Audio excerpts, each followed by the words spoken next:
No one ever wanted to stay in room 309 of the old Hillview Hotel. Guests who braved a night there told chilling stories of strange happenings.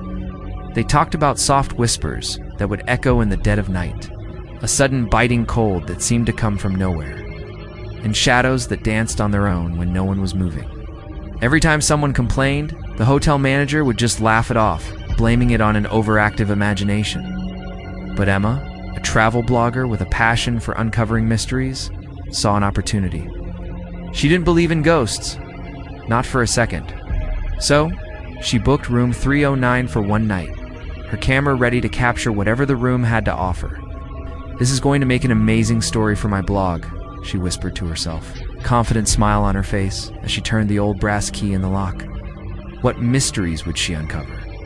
The night pressed in, and a sudden chill crept into the room, making the hairs on my arms stand up. It was around midnight when I first heard it, a soft, ethereal whisper right by my ear. "Emma." My heart hammered against my ribs as I shot up in bed. "Who's there?" called out, my voice trembling in the silence. The only reply was the frantic beating of my own heart. Then, something moved in the corner of my eye. The mirror on the wall, usually clear, was now clouded with a strange fog. As I watched, frozen letters slowly etched themselves onto the glass. "Help me remember." I crept out of bed, drawn to it. "Remember what?" I whispered. The lights flickered violently, and the voice returned louder, more desperate. I was forgotten. In a blink, the room warped around me. The wallpaper peeled, the wood splintered, and the air grew thick with the dust of ages. The moment Emma stepped into room 309, a chilling cold swept over her, even though the window was shut tight. Standing by that very window was a young woman, her dress looking like it belonged to another era. Her eyes were filled with a profound sadness that seemed to soak into the very walls.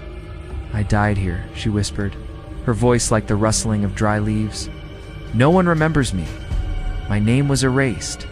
Emma's heart pounded with fear, but a wave of pity washed over her. She had to ask, "What is your name?" For the first time, a faint smile touched the woman's lips. Lily, and just like that, she was gone. The room warmed, the oppressive feeling lifted. The next morning, driven by a need to know, Emma dug through the hotel's dusty archives. Tucked away, she found a forgotten report. Years ago, a woman named Lily. A mysterious death in room 309. A story the hotel tried to bury forever. They say the grand, majestic hotel has a secret. A story they tried to bury.